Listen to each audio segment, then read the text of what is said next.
शेतकरी मित्रांनो, रब्बी हंगामामध्ये ज्या शेतकऱ्यांनी ऑक्टोबरमध्ये हरभऱ्याची पेरणी वगैरे केलेली आहे, तो हरभरा आता आपला कार्यकाळ पूर्ण करून कापणीसाठी तयार आहे. हरभरा हा वाळलेला आहे, परंतु हरभरा हे सोयाबीनप्रमाणे परिपूर्ण हा वाळत नाही. थोडी जरी ओल असली किंवा एखादे झाड जवळपास असली साधारण गवताची, तरीही तो त्या जागचा भाग थोडा हिरवा राहतो. परंतु परिपूर्ण हरभरा हा वाळू देऊ नये. फक्त त्याचे जे घाटे आहेत ते घाटे वाळले, याप्रमाणे जर आता घाटे वाळले समजा याप्रमाणे, आणि पाला जर असा हिरवट असला तरी चालते, फक्त घाटे वाळले पाहिजे. आणि आपण जो पाला असतो वाळण्याची वाट जर बघत असेल तर आपले घाटे परिपूर्ण शेतामध्ये असे गळून पडतील जमिनीवर. तर ह्यासाठी सर्वात प्रथम आपण आपला प्लॉटमध्ये फिरून बघावे, आणि असा पाला हिरवट जरी असेल कुठे कुठे काही झाडांना, तरीही आपला हरभरा कापून घ्यावा.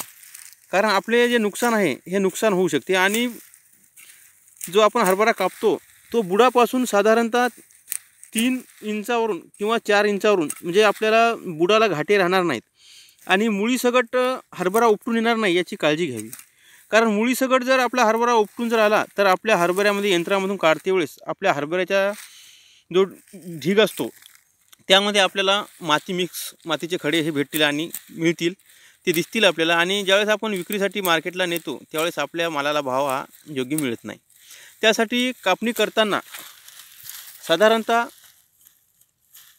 4 ते 6 इंचावरून हे कापावे. आणि त्याला बुडाला जे फांद्या असतील ह्या फांद्या अशा दिसल्या पाहिजेत, म्हणजे आपल्याला माती येणार नाही आणि त्याला घाटे पण राहणार नाही अशी काळजी घ्यावी. आणि तो कापल्यानंतर हरभरा आपल्या हाताच्या मुठीमध्ये जेवढा येईल तेवढा कापायचा, आणि त्याचा एक छोटा ढीग असा याप्रमाणे इथं असा ढीग करायचा, छोटे छोटे असे ढीग करायचे. आणि असे ढीग केल्यानंतर हे ढीग असे साधारणतः 3 दिवस असे वाळू द्यायचे. कारण सध्या ढगाळी वातावरण आहे आणि असा सूर्यप्रकाश जर पडत असेल असं याप्रमाणे, तर आता सध्या सूर्य आहे दिसत आहे, तर ह्याप्रमाणे आपण आता कापून असे छोटे छोटे ढीग 3-4 दिवस असे उन्हामध्ये वाळू द्यायचे. आणि उन्हामध्ये वाळू दिल्यानंतर ज्यावेळेस त्याच्यात ते काडी जी असते ही काडी अशी वाकत असेल अशी, तर त्याचा गंजी वगैरे घेऊ नये. कारण ही काडी अशी कडकून असा आवाज येऊन अशी मोडली पाहिजे, म्हणजे आपल्याला गंजी लावायला काही हरकत नाही असं समजावे. तर आता बघा इथं हा हरभरा आता या टप्प्याटप्प्याने असा कापला आहे. बघा इथं हा 2 दिवसापूर्वी कापला, हा इथला भाग 2 दिवसापूर्वी कापला होता तो, आणि हा पलीकडचा भाग पण 2 दिवसापूर्वी कापला होता. आपण इथं आता बघू शकता, हे बघा इथं 2 दिवसापूर्वी हा पलीकडचा भाग इथं कापलेला आहे. परंतु त्या भागाची 3 दिवस 4 दिवस असं वाळल्यानंतर जसं आपण गंजी मारतो तशी गंजी इथं आता इथं घेतलेली आहे. बघा इथं हा परिपूर्ण वाळलेला आहे. तर आपण आता गंजीजवळ जाऊन गंजी बघूया. हा साधारण 3-4 दिवसापूर्वी वाळल्यानंतर ढीग मारलेला हरभरा आहे.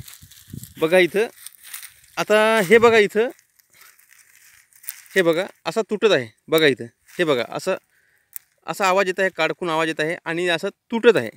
तर असा तुटलेला जो हरभरा आहे असा, हे बघा इथं, तर असा हरभरा आता कुटकून असा आवाज आला म्हणजे हा गंजी लावायला काहीच हरकत नाही.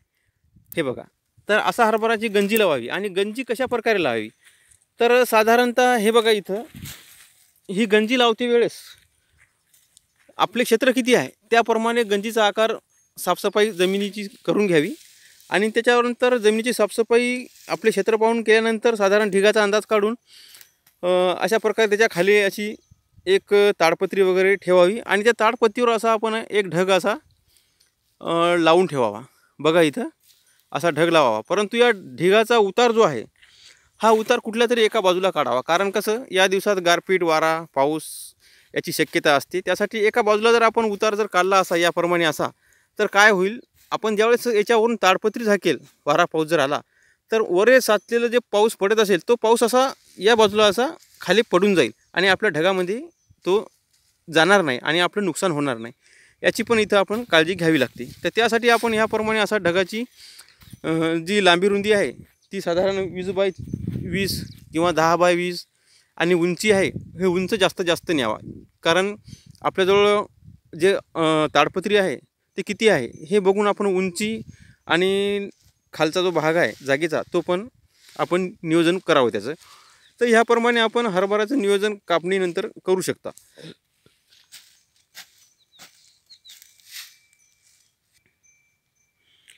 तर शेतकरी मित्रांनो, आता इथं हरभरा कालसुद्धा काही कापलेला आहे बघा ह्याप्रमाणे. कारण हरभरा हे पीक जे आहे हे सोयाबीनसारखं एकदाच कापणीसाठी तयार होत नाही, हे टप्प्याटप्प्याने होते बघा इथं. कारण आपण ज्यावेळेस स्प्रिंकलरने वगैरे पाणी देतो तर कुठल्या जागी एखाद्या वेळेस जिथं आपलं नवजेल राहते त्या जागी थोडासा हिरवेपणा जास्त असतो, कारण तिथं पाणी जास्त दिले जाते आणि तिथून थोडं दूर अंतरावर हरभरा वाळू शकतो बघा. इथं बाजूला आता इथं नवजेल असल्यामुळे इथं कसं पाणी जास्त गेलं तर तिथं हरभरा थोडा उशिरा वाळतो आणि इकडे जो बाजूचा भाग आहे इकडे थोडा लवकर वाळतो. असे टप्पे तुम्हाला दिसतील बघा. इथं पण हिरवा भाग आहे नवजेलच्या जागी, म्हणजे तुषार संच जो असतो आपण पाणी देतो त्याचं जे नवजेल असते ते नवजेल असं इथं असेल तर इथला भाग हिरवा राहतो, इथला पण हिरवा राहतो. असे टप्पे हिरवे राहतात बघा इथं. हे असे टप्पे अशी हिरवी तुम्हाला दिसत असतील बघा.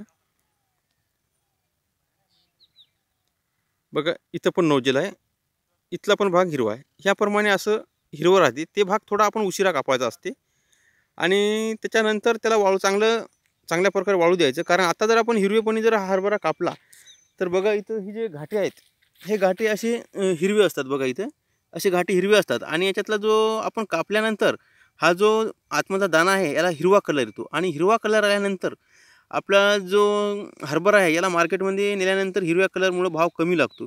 त्याच्यामुळे हिरवा हरभरा हा कापू नये. हरभरा हा परिपूर्ण वाळल्यानंतर घाटे परिपक्व झाल्यानंतरच कापावा.